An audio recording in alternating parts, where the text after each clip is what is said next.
Baik, saya akan padatkan dan saya cukupkan dengan ini. Ayat 27. Quran surah 2 ayat 27. Ada 3 ciri utama makhluk, saya sebut makhluk karena iblis pun pernah terjebak dengan sifat ini. Nanti saya cerita belakangan kalau waktunya masih memungkinkan. Kita tarik ke dunia manusia dulu, ke kita saat ini. Ada 3 keadaan yang menjadikan seseorang bisa terkontaminasi dengan penyakit fusuk sehingga menjadi fasik. Illal fasiqin, kata al-fasiqin jamak dari kata fasik, kata kerjanya fasaqa. Sifat keadaannya disebut dengan fusuk. Penekanannya disebut dengan fisqun. Fokus. Secara bahasa, kata fusuk artinya isyan. Bahasa kita yang dikenal dengan maksiat. Penyimpangan dari kebaikan. Jadi setiap ada yang menyimpang dari kebaikan atau menolak dari perintah yang harus dijalankan, itu perbuatannya disebut dengan fasak. Makhluknya disebut dengan fasik, sifatnya keadaannya disebut dengan fusuk.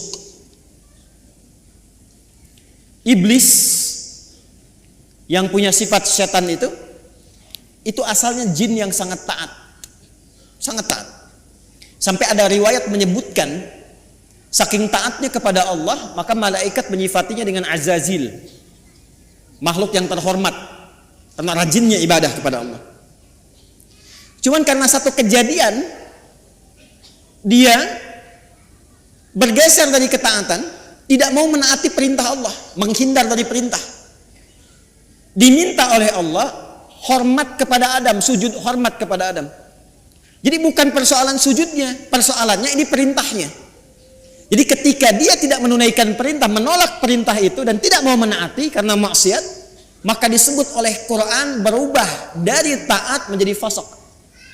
Maka turunlah Quran surah ke-18, surah Al-Kahf yang biasa kita baca di Jumat itu selain Yasin. Ayat 50, paling kanan pertengahan. Wa idh qulna lil malaikati isjudu li adama fasajadu illa iblis. Siapa itu? Kana minal jinni fafasaqa. Fafasaqa an amri rabbih. Asalnya kata Al-Quran, iblis itu dari jin yang sangat taat. Dari mana taunya taat? Karena lawannya fasak ini. Fasak itu lawannya taat. Apa ayuti taat. Tapi karena tidak taat pada perintah Allah, tahu dari mana tidak taatnya? Quran surah 7 Al-A'raf ayat 11 sampai 12. Qala ma mana'aka alla tasjuda idh amartuk. Hei kamu, kata Allah, kenapa kamu enggak taat ketika aku perintahkan untuk sujud? Apa yang mencegah kamu untuk hormat pada Adam ketika aku perintahkan? Kata Allah, hei iblis, bukan masalah sujudnya, ini perintahku, kenapa enggak mau taat? Maka iblis menjawab, ana khairum minhu, khalaqtani min narin wa khalaqtahu min tin. Aku lebih hebat dibandingkan dengan dia. Kau ciptakan aku dari api, dia dari tanah. Enggak level, yang tinggi hormat ke bawah. Membawa kesombongan kepada diri itu namanya istakbar. Istakbar, menampakkan kesombongan namanya takabur. Karena dia membawa melekatkan kesombongan pada dirinya, maka pekerjaan itu disebut dengan istakbar. Enggan, tidak mau disebut dengan aba. Kenapa? Karena istakbar. Quran surah kedua Al-Baqarah ayat 34. Wa idh qulna lil malaikati isjudu li adama fasajadu illa iblis aba wastakbar wa kana minal kafirin.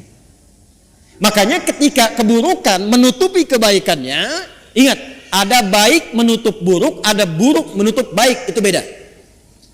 Kalau baik ini pakaian baik, menutup yang buruk, ada bagian tubuh kita yang gak enak dipandang, buruk. Makanya disebut aurat. Aurat itu nggak enak kalau terbuka. Aurat itu terbuka. Ya, aurat itu terbuka. Sesuatu yang terbuka nggak enak dipandang. Beda dengan binatang kan? Binatang tuh nggak enak dilihat kalau dipakein, pakai pakaian. Manusia ada bagian tubuhnya yang nggak enak dipandang, kalau dipandang nggak enak, makanya harus ditutup. Bahasa singkatnya disebut aurat namanya. Nah, yang buruk ditutup dengan yang baik, maka yang baiknya disebut dengan libas namanya. Dari kata labisa disebut libas, walibasu taqwa dzalika khair. Sebaliknya, kalau yang buruk menutup yang baik, sudah ada yang baik, ditutup yang buruk, maka berubah kalimatnya menjadi balasa. Makhluk yang ketutupan itu disebut dengan iblis. Iblis kenapa disebut dengan iblis? Disebut dengan iblis untuk menggambarkan karena dia menutup semua sifat baiknya dengan kesombongan dan keburukan itu. Makanya sejak saat itu diharamkan oleh Allah kesombongan seakan-akan mengenakan jubah keagungan Allah Subhanahu wa taala. Jelas ke sini? Balik sini. Nah, fasak itu perbuatannya. Fasik itu orangnya. Fasikin itu jamaknya. Secara singkat, fusuk ini sifatnya, lawan dari taat namanya maksiat. Jadi perbuatan-perbuatan maksiat yang dikerjakan oleh seseorang itu akan menutup keadaan dirinya, baik pandangan atau pendengaran bahkan lisannya, untuk bisa berinteraksi dengan Al-Quran dan menjadikannya sebagai pedoman. Contoh, singkat dan cepat saja. Ini mata nih. Kalau mata ini sering dipakai berbuat maksiat, maka maksiat itu lawannya taat. Jadi kalau maksiatnya naik, taatnya turun. Maka mata ini kalau dialihkan kepada Quran, nanti kalau sering dipakai maksiat untuk lihat Quran saja susah, nggak bisa. Maka alih-alih mendapatkan pedoman dari Quran, untuk lihat pun kadang-kadang nggak mampu. Padahal mushafnya sudah dia kumpulkan. Ada jenisnya dengan tajwid, tajwidnya berwarna. Ada yang jenisnya besar, yang kecil, yang perkata, yang macam-macam. Itu dia koleksi, dia simpan. Tapi anehnya begini, setiap melihat mushaf itu nggak mampu hanya untuk mengambil atau melihatnya saja. Lewat lagi sampai berdebu.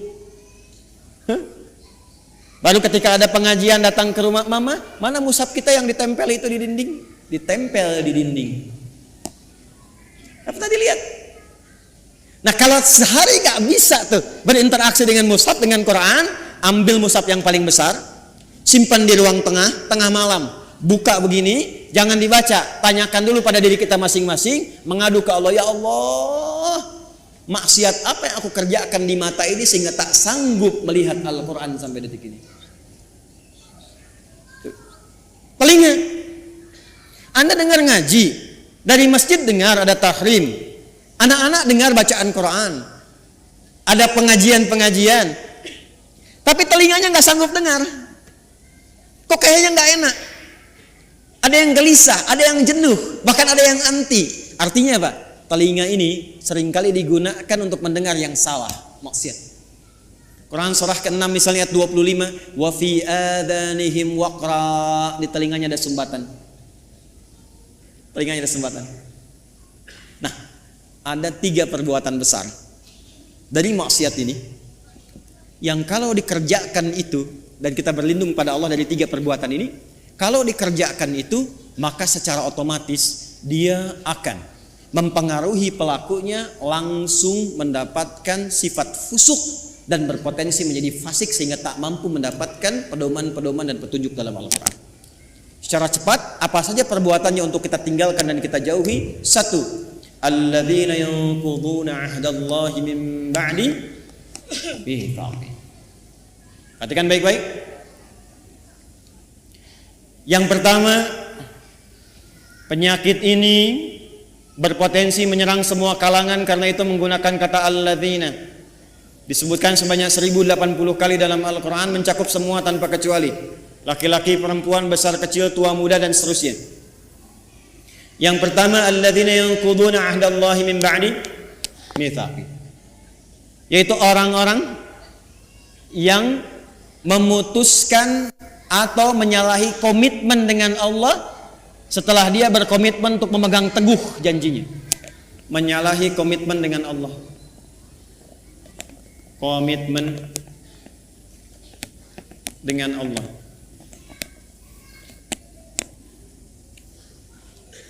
Praktek langsung. Awas hati-hati, awas hati-hati. Apa komitmen pertama kita yang paling pokok dengan Allah? Komitmen pertama kita itu bahkan sebelum lahir namanya syahadat. Quran surah 7 catat ayatnya. Al-A'raf ayat 172.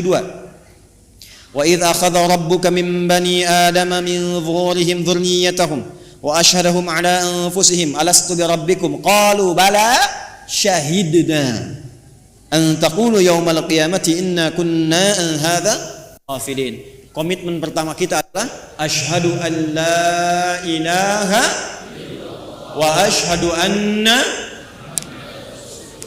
Bahkan untuk menjaga komitmen ini tiap hari kita sholat untuk menjaga komitmen ini. Makanya setiap sholat kita tahiyat, kita bacakan dalam tahiyat asyhadu an la ilaha wa asyhadu anna muhammadan. Perhatikan. Maka dari sini muncul dua turunan. Turunan pertama langsung pokok komitmennya syahadat. Yang kedua amalan penguatnya sholat. Komitmen pokok asyhadu an la ilaha. Apa arti kalimat Allah?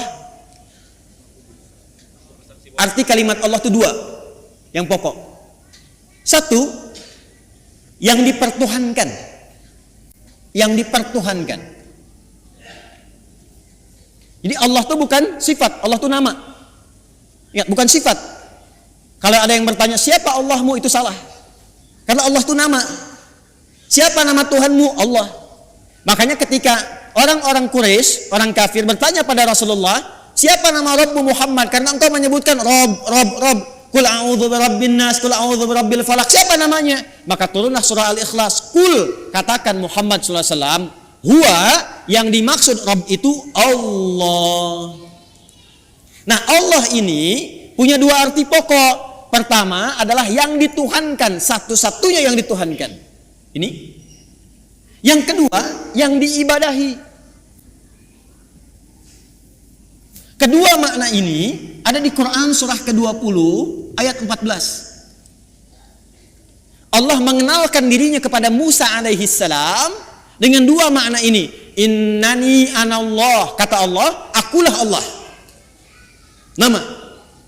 Apa artinya Allah? La ilaha illa ana, la ilaha illa. La menolak. Ilaha yang dipertuhankan, illa menetapkan. La-nya nafi, illa-nya isbat. La ilaha, tidak ada satupun yang dipertuhankan. Illa, kecuali kata Allah, ana, Allah. Kecuali saya, kata Allah. Maka kalau sudah mengatakan Tuhan saya Allah, Anda mengatakan asyhadu an la ilaha illallah, maka komitmennya jangan pernah menuhankan selain Allah. Paham? Saya ulang, jangan pernah menuhankan selain siapa? Ingat, kita menghormati keyakinan orang lain. Dan toleransi tertinggi dalam menghormati itu adalah tidak mencampuri ketuhanan di luar apa yang kita yakini. Karena itulah ayatnya berbunyi lakum dinukum la ikraha. Jangan ganggu, nggak boleh. Hormati saudara kita, yang Kristen, yang Hindu, yang Buddha, yang Konghucu, hormati. Tapi jangan campuri. Karena toleransi terbaik itu tidak mengikutinya. Silahkan masing-masing, jangan ganggu. Gak boleh merasa terganggu, tapi jangan ikut-ikutan. Gak usah ikut-ikutan. Toleransi tertinggi dalam akidah itu zero tolerance, supaya saling menghormati. Ya, karena kalau Anda datang ke tempat itu, Anda ingin menghormati tapi ikut-ikutan, itu terjadi sifat munafik nantinya. Ya, di lisan iya, di hati mengingkari. Itu gak boleh, Islam gak suka begitu. Antara lisan dengan hati itu harus sama. Ya, jangan sampai, mohon maaf, ya, lisannya berkata, ya ikuti senyum, tapi hatinya mengingkari. Salah sesembahanmu, itu bukan Tuhanmu. Nah, Islam gak mau begitu. Hormati orang lain, silahkan yakini apa yang Anda yakini. Kalau pengen tahu tentang Islam kami ajarkan, ya, tapi jangan ikut-ikutan. Dan tidak boleh mengganggu, itu yang paling indah. Lakum dinukum. Karena itu kalau sudah la ilaha il, asyhadu an la ilaha il, maka tidak boleh mengatakan kalimat ini. Camkan ini. Tuh. Tuh. Kedengaran? Begitu Anda lakukan, ambulan nanti siap menanti. Dan ambulannya malaikat maut itu yang paling sangat menegangkan. Kalau sudah mengatakan la ilaha, asyhadu an la ilaha, itu komitmen. Maka tidak boleh ada kalimat ini. Camkan. Semua agama sama, menuju pada Tuhan yang sama. Cuman caranya beda-beda. Maka itu sudah mulai pelanggaran terhadap komitmen. Saya yakin orang-orang yang seperti itu tidak akan pernah atau kesulitan dia mendapatkan petunjuk dari Quran. Yang ada apa? Semakin salah ngajinya. Ayatnya semakin dipotong-potong. Ayat tentang menuhankan Allah dipotong. Ayat tentang sholat pada akhirnya nggak sholat. Ayat tentang puasa pada akhirnya nggak pada puasa. Itu yang kebablasan. Di orang-orang kalau sudah begitu, apalagi mengolok-olok ayat, pada ujung-ujungnya nggak yakin tentang Qurannya sendiri. Dan kalau dites ngaji, ujungnya nggak bisa ngaji juga itu. Ini yang bahaya. Di orang-orang yang seringkali melanggar komitmen, pada akhirnya sulit mendapatkan petunjuk dari Al-Quran. Yang ada, Quran akan dipotong-potong sesuai dengan selera nafsunya. Jelas? Awas. Saya kalau akidah agak tegas ya. 2, sholat. Ini amalannya. Bagi Anda yang sudah asyhadu an la ilaha, maka jaga komitmen itu lewat ibadah. Maka bagian keduanya kembali ke Quran surah 20 ayat 14. Innani anallahu la ilaha illa ana fa'budni. Buktikan untuk menyembah Allah yang dipertuhankan, diibadahi. Bagaimana caranya? Wa aqimis sholata lidzikri. Jaga la ilaha illallah itu lewat sholat. Makanya kalau ada orang yang sudah mulai malas sholat, itu secara otomatis akan sulit berinteraksi dengan Quran. Gak percaya silakan. Anda, jangan Anda lah ya. Kalau ada orang yang sudah mulai malas sholat, bahkan meninggalkan sholat, jangan harap dia mau ngaji. Apalagi mendapatkan petunjuk dari Quran. Persamaan terbaliknya, kalau Anda ingin mendapatkan banyak manfaat dari Quran, kemudian terbawa suasana kita ingin mendekat kepada Quran, menanamkan cinta pada Quran, maka persamaan terbaliknya, 1, perbanyak sholatnya. Nih, tingkatkan dari yang fardu, bukan bilangannya, ya, bukan bilangannya, tapi value-nya. Jadi bukan meningkatkan subuh 2 rakaat jadi 4, bukan. Ya. Coba lihat yang mengiringinya, ada sunnahnya tidak? Jadi kalau orang semakin banyak sholatnya, pasti semakin senang dengan Qurannya, itu udah otomatis itu. Anda kalau sudah mulai senang tahajud, senang duha, senang khatib, demi Allah saya katakan, itu Anda nggak akan lepas dengan mushaf. Pasti itu. Sudah persamaan itu. Sudah persamaan. Jelas? Nah, setelah itu nanti kalau sudah senang Quran, pindah cara ngajinya. Dari mulai belajar baca, belajar pahami, sampai keluarkan kurikulum hidup yang sesuai dengan aktivitas Anda. 1. 2. Wa yaqta'una ma amara Allah bihi ayyusal. Seringkali memutus apa yang Allah perintahkan untuk disambungkan. Memutus hubungan. Memutus apa yang Allah perintahkan untuk disambung. Ini babnya banyak. Saya ulang, babnya banyak. Saya ambil contoh yang paling gampang dengan akhlak. Awas, tes nih. Dengan orang tua. Awas, jangan-jangan ngaji sekarang kelihatan nyaman, enak, baik-baik dan sebagainya, ternyata dengan orang tua belum selesai masalahnya. Orang tua dengan anak harus nyambung tidak? Harus sayang tidak? Maka kalau ada anak berbuat tidak baik kepada kedua orang tua, walaupun dia akan dipaksa untuk mengaji, jangan harap mendapatkan manfaat yang cepat dari Quran yang dia kaji itu. Mandek pasti itu. Persamaan terbaliknya, kalau Anda menginginkan anaknya ingin cepat lekat dengan Quran, maka berbuat baik pada orang tua. Persamaannya dipersamakan lagi, kalau ibu ingin anaknya dekat dengan Al-Quran, ya, maka ibu sayangi anak, perbanyak doa kepada Allah, mintakan supaya anak itu bisa lekat dengan Quran.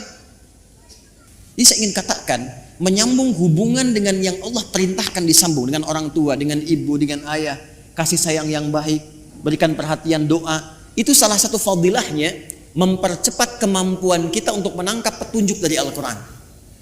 Dan itu yang dilakukan oleh ulama-ulama dulu. Ibu jangan lihat Imam Syafi'inya sekarang karya dan umatnya banyak.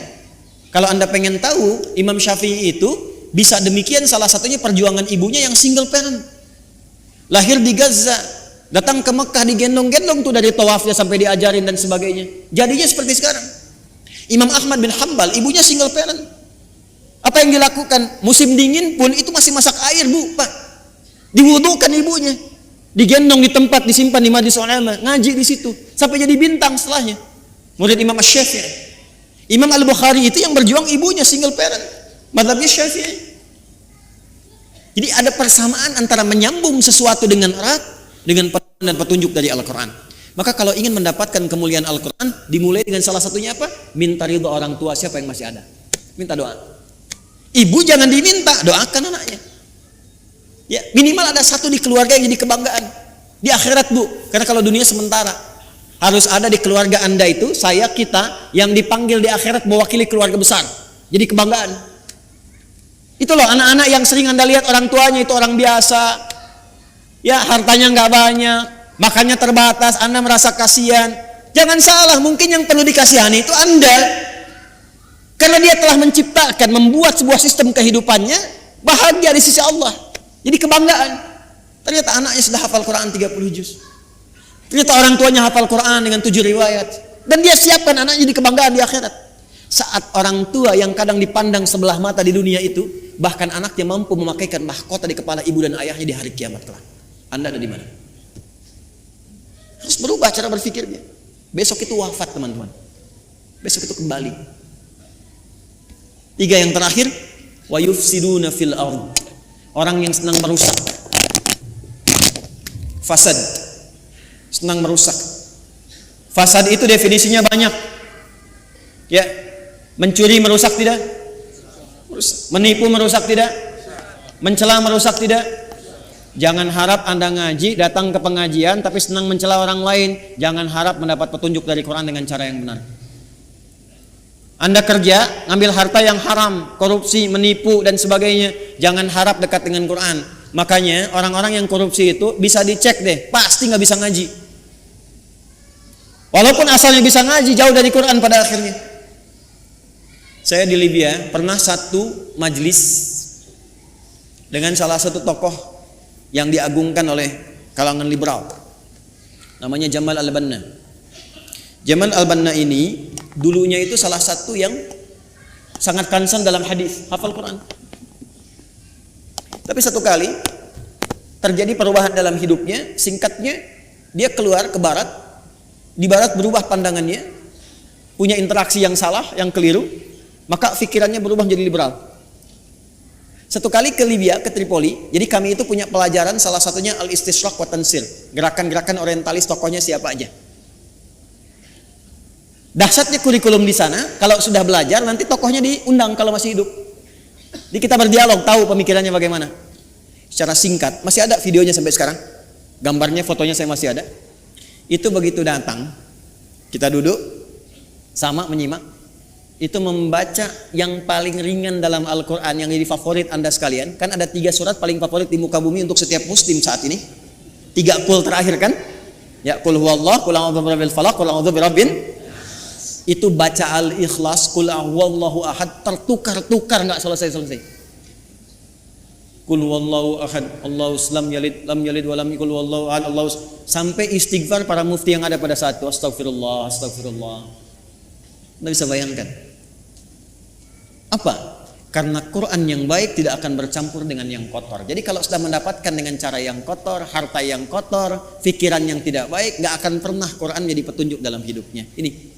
Maka kalau ingin jadi ahli Quran, jangan merusak. Anda mahasiswa jangan nyontek.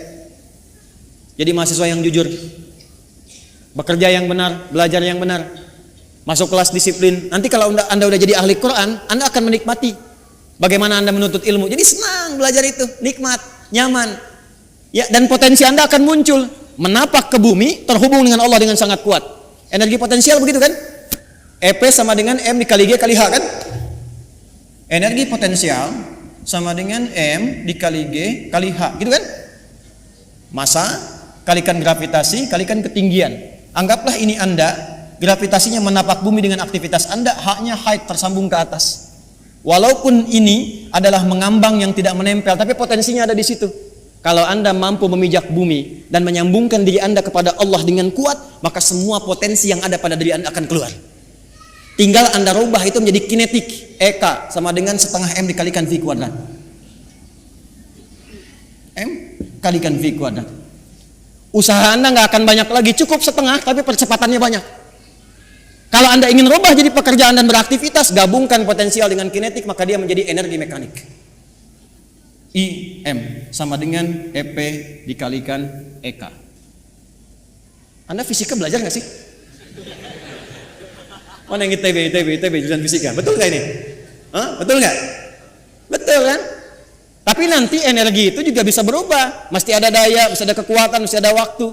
Makanya rumus energi nanti berubah kan ketika masuk ke energi listrik. Ya kan? W sama dengan apa rumusnya? P dikalikan T kan? Ini dayanya, kekuatan, ikhtiarnya, waktunya terbatas. Jadi Anda mengeluarkan energi itu, ya itu terbatas waktunya sampai ajalnya tiba. Quran surah 7 ayat 34. Maka manfaatkan waktu sebaik-baiknya, tanamkan jarak dengan kuat, atur kecepatan dan manfaatkan waktu dengan baik. Maka muncullah rumus jarak S sama dengan V dikalikan T. Halo? Saya senang fisika itu. Saya masih senang belajar baca sekarang. Kalau waktu-waktu senggang saya ke toko buku, yang saya beli itu fisika, kimia, modul-modul sekolah gitu. Saya pelajari lagi, saya lihat-lihat. Kenapa? Karena Allah mendesain alam semesta ini untuk bisa dibaca dan dikaji, dan pusat kajian itu dasarnya berupa pengetahuan. Allah menetapkan nih, kan fisika itu membaca alam kan? Bagaimana matahari berputar, berotasi, bumi demikian, interaksi awan dan sebagainya sampai di bumi, di laut dan seterusnya. Maka Allah berfirman, "Inna fi khalqis samawati wal waqtilafil laili wan nahar la ayatil ulul albab." Itu melihat, meriset, menghitung, maka memunculkan ilmu. Nah, ilmu ini itu untuk melihat, meriset tadi untuk membuktikan kebenaran Allah. Benar nggak seperti yang Allah firmankan? Makanya orang yang pintar itu tujuan kepintarannya untuk mengenal Allah. Jadi semakin Anda pintar fisika, pintar kimia, pintar matematika, pintar biologi, semakin Anda mengenal Allah. Jadi kalau Anda jadi pakar di bidangnya tapi nggak kenal Allah, Anda masih bodoh. Catat tuh. Ngapain pintar-pintar nggak kenal Tuhan? Ya, kalau cuma untuk dunia, maaf, jangankan yang beriman, yang belum beriman pun bisa melakukan itu. Tapi ayat ini disusun untuk mendekatkan diri kita dengan Sang Pencipta, sehingga ketika pulang Anda punya kebanggaan insyaallah. Jelas di sini? Halo, jelas? Maka hati-hati dengan unsur-unsur fusuk yang bisa menyebabkan fasik. Ada 3 maksiat utama. Masih ingat satu apa? Melanggar komitmen utama dengan Allah. Apa komitmen yang paling pokok? Asyhadu an la ilaha illallah. Baik, wa asyhadu anna. Bagaimana cara menjaganya dalam bab apa? Salat. Semakin tingkatkan salat, semakin cepat kita mendapatkan cahaya Al-Qur'an. Apalagi kalau rajin jamaah, tidak pernah imam membaca dalam salat kecuali ayatnya seperti yang kita butuhkan. Yakin itu. Karena imam tuh kadang begini, udah menyiapkan ayat, tapi ketika sudah takbir, kadang bisa berubah ayatnya. Saya barusan pengen baca Al-Isra ayat 78 sampai 81. Tapi ketika mulai takbir Al-Fatihah, yang muncul apa? Az-Zariyat. Ayat 1 sampai ayat ke-29. Itu yang tadi kita bacakan. Saya yakin kalau Anda ngaji pulang ke rumah, lihat lagi. Di antara Anda pasti ada yang mengatakan, ini yang saya cari selama ini. Silahkan cek. Karena desainnya begitu. Kedua, jangan pernah memutuskan apapun yang Allah perintahkan untuk diapakan? Disambungkan. Contohnya, hubungan antara anak dengan siapa? Orang tua. Hubungan timbal balik ini kalau benar dilakukan, pasti akan memudahkan kita berinteraksi dengan Al-Quran. Yang ketiga, jangan pernah merusak dalam berbagai aktivitas di muka bumi. Kalau Anda pelajar, jadi pelajar yang baik. Jadi pengajar, dosen, pengajar yang baik. Jangan merusak murid. Hati-hati.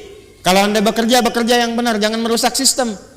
Ya, dengan mencuri, dengan menyogok, dengan macam-macam, jauhi. Kalau semua yang dikerjakan benar dan baik, insya Allah semua pedoman Quran mudah untuk kita dapatkan, mudah untuk kita amalkan.